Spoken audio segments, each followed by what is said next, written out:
You know that feeling when you're in a room full of people and you have something to say, but you don't say it? It's not because you're unsure of what to say, but because a silent question appears in your mind before the words do. Is it really worth it? Maybe it's in class, when there's a question has been asked and you know the answer, but you don't raise your hand. Or it could be at home, when there's a discussion going on and you disagree with someone, but you choose to stay quiet. Or it could be even in a group chat. You type out a message, stare at it for a while, and then delete it. You don't do all these things because you don't know what to say, but because you've learned somehow, somewhere, that saying it might cost you something. Approval, peace, being liked, being called good. I know what that feels like. I am Zohra Fakrudeen and I grew up being called a good girl, a well-behaved one. It does sound nice, doesn't it? Good. But good is not just a compliment.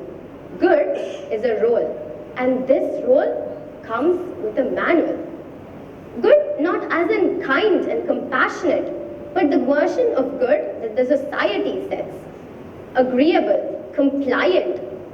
Good means don't argue, don't ask for too much, don't make people uncomfortable. Good means my silence is worth more than my opinion.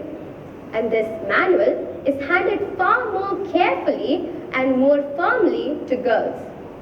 It's not given to us all at one time, but it's taught over time.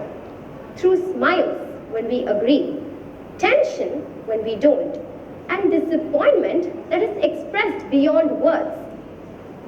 We grow up under the weight of one question: what will people say?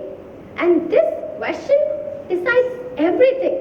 What we wear, what we study, what we choose, and what we give up. And the moment a girl chooses something that she likes, but the society, family, or tradition doesn't approve of, she isn't just questioned.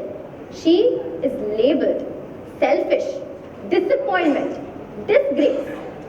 So, women learn early that love comes with conditions. Be pleasant, be grateful, don't disappoint anyone. And as for my case, I became so good at it. Good at staying quiet, at adjusting, at saying okay when I didn't really mean it.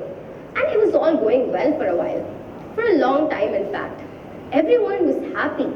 Things were smooth. And there was no conflicts. But over time, something strange starts to happen. You get so used to not saying what you want that you stop realizing what you want. And I'm not talking about big decisions here like career or relationships. I'm talking about small ones. I went to an ice cream shop the other day with my friends and I stood in front of the ice cream counter for 10 minutes, completely frozen. Chocolate or vanilla? Cup or cone? I couldn't decide. My friends got impatient. Just pick one, bro. It's not that difficult. Oh my god, that was so embarrassing. I felt silly even. But it was not about the ice cream. It was about the fact that I've spent so long choosing what other people would like, what wouldn't cause trouble, what is the easiest, what is the safest, to the extent that I've lost the voice inside me that says, I want this. It's about what all those silences add up to. A person who's so good at fitting in, at pleasing the society, but so bad at knowing herself. And this is exactly how silence becomes a survival skill.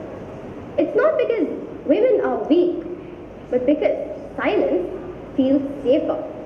It protects relationships, reputation, and belonging. And you know what the hardest part about this is? It's that this system, it does not look cruel.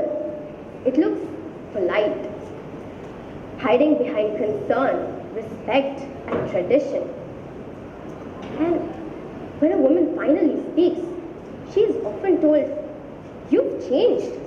You weren't like this before. You're becoming difficult. But maybe she didn't change. Maybe she just stopped disappearing. This talk is not about rebellion. It's not about rejecting culture or tradition. It's about choice. The difference between choosing silence and being trained into it.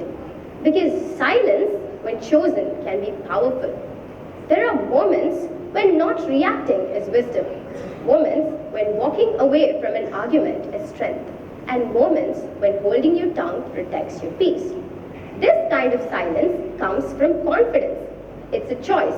And this kind of silence is not the one that I'm talking about. The kind of silence that I am talking about is the one that we practice out of fear. It's the kind of silence that we earn approval through. It's the kind of silence that makes our voices disappear.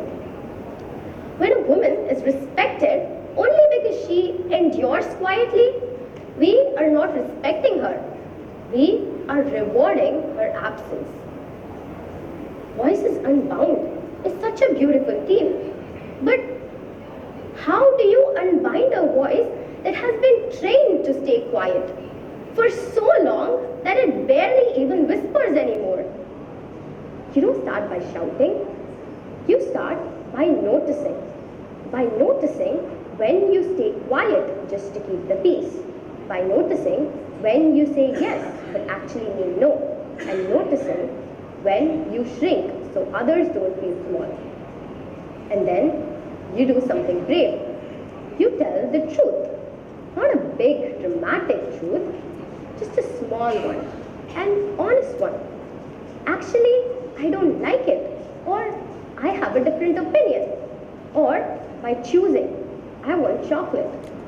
It's about realizing that your voice is not a disruption, it's a contribution, and that you don't have to be good to be good enough.